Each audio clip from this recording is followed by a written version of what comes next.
This situation keeps getting crazier. As we all saw yesterday, the Kings are actively shopping their star point guard De'Aaron Fox ahead of this year's trade deadline, and there are a ton of suitors. While Fox's preferred destination is the Spurs, which was revealed yesterday, there are a ton of new reports that reveal other trade partners for the Sacramento Kings, which frankly is perfect if you are a Kings fan looking to get the maximum haul in return from your star point guard. So we're going to break down who these suitors are, what trade talks, discussions are happening right now for the Sacramento Kings team, and why this situation, while it still sucks to see your star player, not necessarily ask out, but not really being willing to resign, so the Kings having to be forced into an impossible decision to trade him away.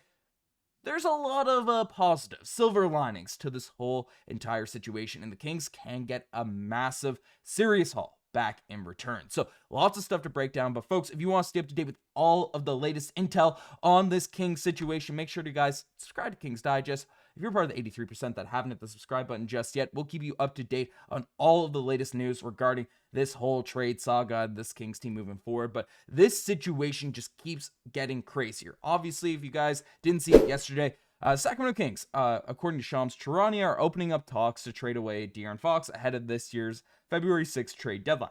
Sources have told ESPN. There's plenty of suitors, and it's believed that Fox has a target trade destination in mind for the 2026 free agency, but that's been revealed to be the San Antonio Spurs. Other reporters have kind of come out, made a whole video on that yesterday. Well, this situation heated up fast, as Shams later revealed that the Kings have gotten dozens of trade calls over the past 7 to 9 hours. So, dozens, that's like 24 trade calls. That's most of the entire NBA out there interested in trying to make a deal for De'Aaron Fox. And this is not surprising. De'Aaron Fox this season putting up ridiculous numbers, right? He's a guy that is one of the best point guards in the entire NBA, right? If we have his stats, I don't have his picture pulled up, but De'Aaron Fox is a guy averaging 25 points per game, 5 rebounds, 6 assists. He's been very, very effective for this Kings team, and the team's been winning, right? We talked about this a little bit recently, but the Kings have really turned things around with Mike Brown getting fired. So it was weird to see this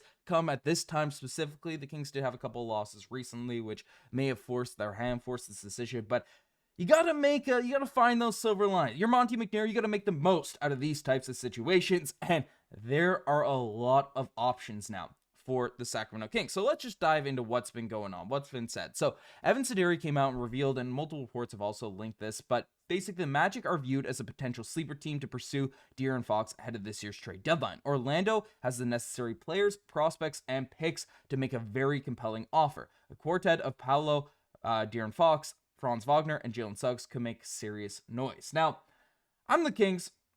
That quartet is getting broken up.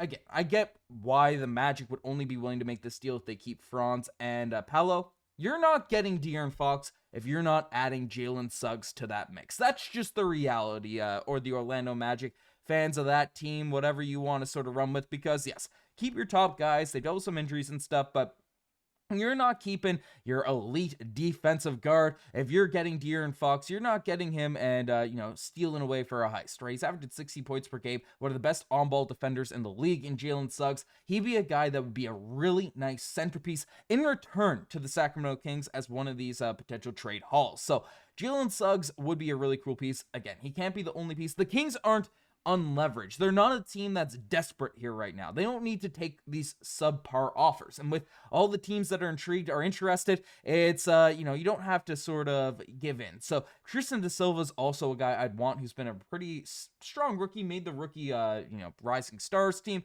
He'd be a player that I'd be intrigued to add alongside a Jalen Suggs. And then also looking at it, the Magic have a ton of draft picks. They have a ton of pieces picks out there for the future. They have their own pick this season. They have Denver's pick this season, next year, and these are all firsts. They have a bunch of second round picks. They have their own pick next year, a mix of Phoenix's or Washington's for 2026. I think that pick could be very, very valuable. So there's a few firsts that can get involved, can get thrown out there in the sweepstakes, and they also have contracts that kind of make sense to facilitate a trade. You have basically, you have those young guys. That money probably won't match up. I'm not sure if Suggs is out there actually on his extension just yet, but you also have a Jonathan Isaac to help facilitate one of these moves. You have interesting guys in Cole Anthony. You have some interesting pieces, KCP, to really help facilitate a trade. build up some of the depth out there on this Kings roster, build up some of the defense, and I mean, with the scoring, again, lost from De'Aaron Fox getting traded, you still have DeMar DeRozan, you still have Domantas Sabonis, you still have Malik Monk being able to get you some buckets, get some stuff going. So if you get some 3-and-D players, guys that can play effectively on both ends of the floor, bolstering that Kings defense could be huge for this team. So the Magic, our team, I think would be an intriguing trade partner for the Sacramento Kings, but that's not the only thing that's discussed. And this Chris Davis guy's been popping off lately on Twitter. No one really knows how deep of an insider, if he's a real person, but basically this has caught a lot of traction as the Spurs are obviously the main favorites, but reports indicate the Miami Heat remain high on his list of preferred destinations. While the Heat may not be at the top, Fox has expressed a strong desire to reunite with his close friend, Bam Adebayo, who could play a pivotal role in his decision. The Heat, in turn, have engaged Sacramento in trade discussions centered around a potential Jimmy Butler for Fox swap. Pat Riley remains confident that Miami's championship pedigree and winning cultures ultimately persuade Fox to stay long term. Now, the Heat are actually favorites to land De'Aaron Fox out there according to the latest trade news, trade markets, and odds. So the Heat definitely are a team that just make a ton of sense with the Jimmy Butler whole trade sweepstakes going on. Now, I'm the Sacramento Kings. I'm not intrigued by Jimmy Butler whatsoever in one of these De'Aaron Fox moves. He's a bit over the hill. The Kings, I'd imagine, be moving a little bit younger in one of these trade packages, one of these trade moves, and everything he said about not wanting to go to the Memphis Grizzlies screams to me that he wouldn't be that intriguing as a piece to, be super open to staying with the Sacramento Kings long term. So, not that sold on Jimmy Butler being the centerpiece. Of course, you switch that for like Tyler Hero, some draft picks, you get a Kel'el Ware out there in the mix. Then you're talking a little bit more my language with potential trade with the Heat. But again, the Kings are going to keep Domantas Sabonis long term, so Kel'el Ware, that's positional overlap for two very intriguing players.